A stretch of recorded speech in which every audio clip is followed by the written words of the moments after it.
la mañana aquí en estado de situación al doctor Enrique Viana. Enrique, ex fiscal, un hombre que renunció, un hombre con una autoridad moral impresionante, en total desacuerdo con las conductas, las políticas que estaba teniendo la justicia en los últimos años, había generado, si bien no mucha gente se había enterado, ilusión de un retorno a su condición de servidor público como asesor del INISA, que es la versión de las cárceles, o sea que estaba hablando de eso Enrique Navas, pero con los adolescentes. Y sorpresivamente nos enteramos que hace unos días atrás presentó renuncia a su cargo, poco más de 2 meses estuvo en ese cargo, y bueno, por esa razón y por la amistad que nos une desde hace mucho tiempo con Enrique, fue que lo invitamos a tenerlo como entrevistado en el cierre de este estado de situación de este miércoles, para conocer cuál fue su experiencia, por qué tan poco tiempo y finalmente qué desencadenó su renuncia como asesor jurídico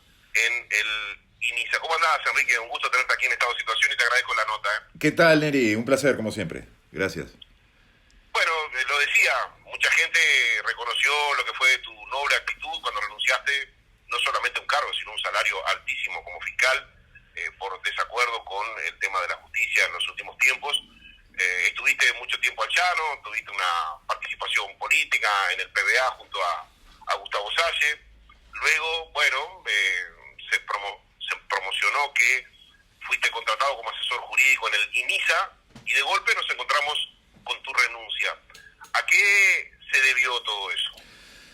Bueno, mirá, Neri, cuando un rey pide la cabeza de uno de sus funcionarios, obviamente que no estamos en una república, ¿no? Acá se siguen repitiendo conductas de los últimos 20 años, donde los presidentes de la república parecen asumir condiciones de reyes, ¿no? De reyesuelos, le diría yo, porque no hablar del rey Tabaré es mucho, del rey Pepe es mucho y del rey Luis es muchísimo, ¿no? Y acá lo que ocurrió fue que yo fui contratado como un asesor externo por parte de la presidenta del directorio del INISA, la licenciada de Olivera. El asesor externo ni siquiera es funcionario público, conforme a la ley que prevé la posibilidad de contratar asesores externos. Yo fui contratado por esta persona, a quien la conocía profesionalmente desde hacía mucho tiempo, y estaba desempeñándome en una función de asesoría meramente jurídica, por decirlo de alguna manera. Pero parece que eso molestó al rey Luis. Y el rey Luis pidió mi cabeza. Cuando vos decís el rey Luis, ¿te estás refiriendo al presidente de la República? Sí, a Luis Lacalle Pou. Sí. Aquel que Tabaré Vázquez calificó de pompitas en su momento, ¿no? Bueno, pidió mi cabeza. Y lo peor es por qué pidió mi cabeza. Pidió mi cabeza porque no le gustó que yo dijera que en el Uruguay tenemos un proceso penal corrupto. O como dice mi amigo Gustavo Salle, estamos enfrentando un golpe de Estado técnico, que lo impuso el Frente Amplio con el voto complaciente de blancos y colorados. Proceso penal corrupto que el rey Luis lo va a mantener. Que tenemos una negociación corrupta con UPM, que el rey Luis la va a mantener, para que el rey Luis se enojara y dijera, bueno, quiero la cabeza de Enrique Viana. Y yo te agregaría uno de esos datos anecdóticos, ¿no? Anecdóticos simplemente.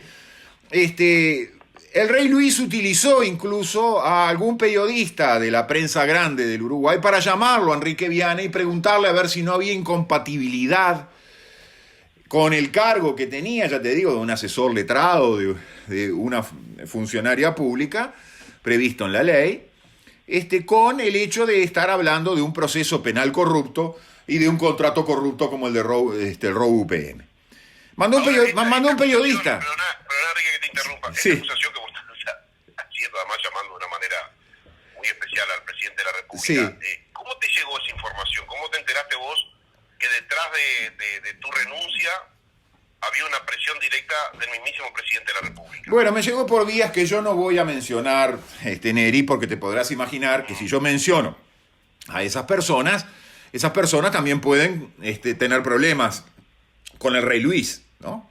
Pero fue muy claro, El cargo de presidencia del INISA le corresponde a Cabildo Abierto. Sí, correcto. Yo aclaro, pongo entre paréntesis, no tengo participación política en ningún partido político. Participé, como bien dijiste tú, junto a Gustavo Salle, pero luego no he tenido y no tengo ningún vínculo político con ningún grupo político. Y esta contratación no obedeció a ningún vínculo político que yo tuviera.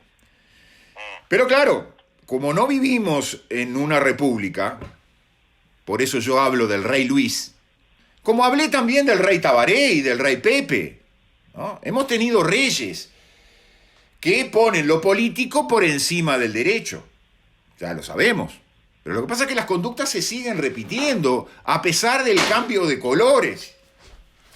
Todo eso lo que significa, lo que viene a significar, es que en el Uruguay tenemos una suerte de partido único, como muchas veces hemos hablado, y que lo que cambian son los gerentes de turno. Por eso yo creo que hablar de rey a veces es exagerado. Son una suerte de gerentillos, de reyesuelos, los que asumen, en definitiva, los gobiernos. Ahora, te decía que curiosamente hubo un periodista, el periodista se llama Pablo Fernández, si no recuerdo mal, que invoca ser del diario El País, creo que es de Santo y Seña, que me llamó un día para decirme a ver si no había una incompatibilidad entre una cosa y la otra. Y yo le dije, ¿usted me quiere hacer una entrevista? Y seguí insistiendo con lo de la incompatibilidad. Entonces, cuando un periodista... ¿La incompatibilidad entre qué cargos se...? No, incompatibilidad en el sentido de que yo estaba diciendo que tenemos un proceso penal corrupto y que tenemos una negociación corrupta con RoboUPM, si eso no era incompatible con que yo fuera asesor externo de la presidenta del INISA. Ese señor que se debe autocalificar como periodista no es un periodista, es un mensajero. Neri, nosotros conocemos cómo funcionan estas cosas. Es un mensajero del rey. Yo me acuerdo de la película 300, aquello es lo que le pasaba a los mensajeros, ¿no? Cuando el rey persa le manda los mensajeros a la gente, a los espartanos, ¿no? Bueno, lo cierto es que yo le dije a este periodista, ¿pero usted qué pretende? ¿Un periodista pretende cercenar la libertad de expresión de una persona, de un humilde ciudadano como quien habla? ¿Vos date cuenta de las cosas, cómo se dan vuelta las cosas, Neri, en los mundos actuales? ¿Qué cambalache que vivimos en el mundo actual? Claro, lo que se pretende por muchos es que exista también, además de un partido único, un pensamiento único, y que los individuos, todos los individuos, nos acallemos, ¿no? Que se nos busca poner una mordaza, ¿no? Bueno, por esas razones dije, bueno, si el rey quiere... que se molesta porque yo digo algunas verdades, porque en definitiva no se contestan las cosas que yo digo. No se me contesta, no se me dice, no es un proceso penal corrupto. No es. No se me dice, no es una entrega indecorosa. Ojo, la expresión entrega indecorosa no es de Enrique Viana. Enrique Viana lo que dice es que el contrato RoboUPM es un contrato, sí, de entrega, pero de entrega corrupta. Y resulta que Heber salió a decir que era entrega indecorosa. Claro, lo dijo creo que ahí al fines de febrero, los primeros días de marzo. Pero después el gobierno, con Heber a la cabeza y con Luis a la cabeza, salieron a ratificar un contrato y una entrega indecorosa. Entonces, el que negocia corrupción es corrupto. El que renegocia corrupción, ¿cómo lo llamamos? O sea que vos decís, Enrique, que a pesar del cambio de gobierno, que ha generado mucha ilusión a la gente que votó especialmente en contra de algo que ya venía en los últimos 15 años, en este contexto todo sigue igual. Las prácticas son muy parecidas, con estilos diferentes, pero bueno, lo cierto es que cuando alguien marca determinadas incoherencias, ¿no? Mirá, yo te voy a contar una cosa de hace 10 años. Luis Lacalle Pou, cuando yo daba las charlas refiriéndome a los contratos de inversión como contratos corruptos, iba a las charlas que yo iba y tomaba, me acuerdo, en un cuadernito tomaba nota. No sé dónde estará ese cuadernito, pero yo me acuerdo claramente. Alguna vez hablé con él personalmente sobre el proceso penal corrupto que teníamos y que había motivado mi renuncia para explicarle por qué yo había renunciado. ¿Tú ves algún cambio en el horizonte con respecto al proceso penal y a la Fiscalía General? ¿Tú ves algún cambio? Bueno, cambio no, al revés, una ratificación, porque en definitiva en la LUC se ratifica el proceso penal corrupto, en el proyecto de la LUC. Y respecto del contrato ROU-UPM, todo lo contrario, se firmó un nuevo contrato. Y en ese nuevo contrato expresamente se dice que se ratifican los contratos anteriores. Entonces la entrega indecorosa de la que habló Heber y de la que habló su secretario del Ministerio de Transporte y Obras Públicas, ¿qué pasó? ¿A ser decorosa en poco menos de unos días? ¿De indecorosa a decorosa? Ah, bueno, cuando se dicen esas cosas, obviamente que se molesta a los reyes. Y los reyes toman sus medidas. Y yo, ¿sabés lo que hice? Para no perjudicar a nadie más, porque no tenía interés, renuncié. Como tú bien dijiste, no me llamo 120.000 pesos cuando era fiscal y no me llamo 60.000 pesos ahora en el cargo de asesor. Pero a callarme, no. A callarme, no. Esta última experiencia que tuviste con ese cargo, como bien dijiste tú, de asesor externo de la licenciada Rosana de Oliveira en la presidencia de INISA, ¿no te llevó a reflexionar, Enrique, de que con tus ideales, tu modo de actuar, tus declaraciones, no tenés lugar en el sistema político uruguayo? No, pero no es un problema de tener lugar o no en el sistema político. El aprendizaje de qué lugar tengo en el sistema político lo hice cuando tuve la participación política junto con Gustavo Salle, y que fue una participación muy enriquecedora, pero me indicó que efectivamente cuando uno está con las verdades no recibe muchos votos. Y bueno, paciencia, hice la experiencia, no la voy a volver a hacer. Ya cumplí con mi experiencia para que nadie me dijera, bueno, pero si usted se hubiera presentado, usted hubiera llegado. No, que voy a llegar, diciendo estas verdades voy a llegar.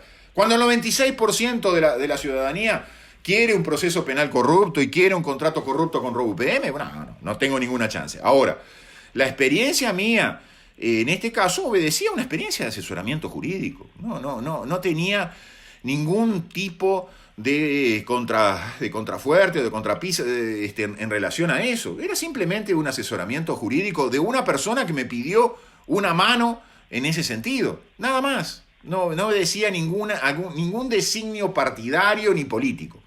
Pero claro, cuando uno dice estas verdades, y cuando en lugar de presidente de la República tenemos monarcas, yo creo, te digo sinceramente, Neri, que posiblemente desde antes de 1830, en el Uruguay hay mucha gente que tiene todavía en el ADN ese sentimiento monarquista. Lo hemos hablado alguna vez contigo, ¿no? Hay un sentimiento monarquista en el Uruguay. Elegimos un rey cada 5 años. No es así. Elegimos un presidente de la República. Y el presidente de la República tiene que actuar de acuerdo a determinadas reglas de derecho público.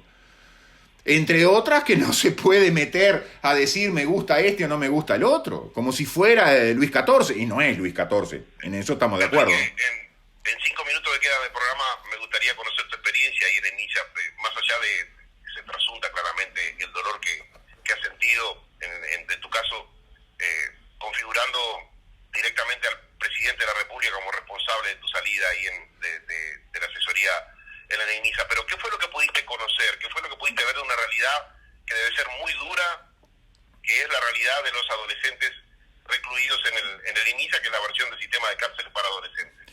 Mirá, lo que comprobé es que el Estado uruguayo tiene graves dificultades estructurales, que refieren en especial yo te voy a decir algo que no te va a gustar, pero a la herencia del Uruguay vallista, ¿no? Un Uruguay donde hay un exceso de funcionarios públicos en todos los ámbitos del Estado. Lo bueno sería, Neri, yo sé que a ti te gusta mucho este tipo de investigaciones, que tú hicieras una recorrida por los números de funcionarios públicos en cada una de las instituciones públicas. Con el número de funcionarios... muchacho preso por cada 6 funcionarios, ¿no? Sí, más o menos, quizás más. Lo cierto es que cuando uno hace esa comprobación, pero en todos los entes del Estado, en todas las administraciones, en la administración central y en las administraciones descentralizadas del Estado, en las intendencias municipales, cuando tú haces un repaso, bueno, te das cuenta que aquello de la renta básica que tanto están jorobando ahora, en el Uruguay en los hechos casi que la tenemos establecida. porque tenemos un conjunto de funcionarios públicos excesivo, y entonces el funcionariado público funciona como una suerte de seguro de paro. Eso lo conocemos. Entonces, frente a ese mal estructural, es muy difícil trabajar. Yo creo que ahí en el INISA hay buenas intenciones por parte de la señora presidenta del directorio y de los asesores que ella tiene, de un conjunto de personas de la propia institución que quieren sacar adelante la institución. Pero se enfrentan a un problema estructural muy difícil de sobrepasar, que a mí no me resulta extraño, porque yo también estuve en la administración pública en otro sector, no me resulta extraño. Pero lo cierto es que una cosa es ver la administración pública de un cargo de fiscal, como yo lo tuve en el pasado, y otra cosa es verlo ya directamente en lo que hace a la administración, en especial de los recursos humanos. Porque el 95% del tiempo de un director bien intencionado en cualquier ente del Estado está dedicado a resolver conflictos entre los recursos humanos y solo un 5%, en el mejor de los casos, a resolver los asuntos que hacen al giro, a la función que tiene asignada. Y eso realmente es un obstáculo muy complejo. Pero una aclaración antes de terminar. Lo mío no es una bronca con respecto a un individuo que ocupa hoy transitoriamente el cargo de presidente de la República. Mi bronca es contra la falta de asunción de lo que significa una república. Y eso para mí es sumamente grave. En una república, todos, los funcionarios públicos o los individuos que trabajamos en la esfera privada, tenemos libertad de expresión. Y no puede ser que un reyesuelo, pretenda acallar la libre expresión de las personas. Lo que tiene que hacer el señor presidente de la República es contradecir los argumentos que expone Enrique Viana y de venirme a decir por qué ratifica un proceso penal corrupto y venirme a decir por qué ratifica un contrato corrupto con ROUPM. Esas son las razones que tiene que exponer delante del pensamiento de Enrique Viana. Lo otro, por favor, son anécdotas. Yo ya lo tomo como una anécdota del pasado. No me llamo, como tú bien sabes, no me llamo un signo de pesos con el número que sea. No me llamo así. Bueno, impactaste con todo lo que has afirmado, Enrique, y eso ha provocado, vos lo sentís, mensajes de la gente de todo tipo, algunos francamente impresionados por esto que has afirmado, y muchos que te apoyan, porque detrás de lo que tú dices hay una conducta de mucho tiempo, y como yo siempre digo, ¿no? Cuando las personas pierden mucho dinero por defender sus ideales, hablan por lo menos de una sinceridad en la pelea de lo que llevan adelante. Lamento que hayas pasado por esto, Enrique. Creo que gente como vos, así como gente como Enrique Navas, le hace muy bien a la administración pública ese aporte. Espero que el tiempo, sería bueno que demostrara que estás equivocado, sería bueno, pero tengo mis dudas también. Te doy el lugar de una vieja amistad, te mando un abrazo, vas a tener que volver al llano, naturalmente. No, pero es que no lo abandoné. El llano nunca lo abandoné. Siempre he estado en el llano. Claro, pero tus experiencias políticas fueron dolorosas, pero bueno, uno siempre hace en el dolor un gran aprendizaje, ¿no? Te mando un abrazo y nos encontramos a la vuelta de la esquina. A la orden.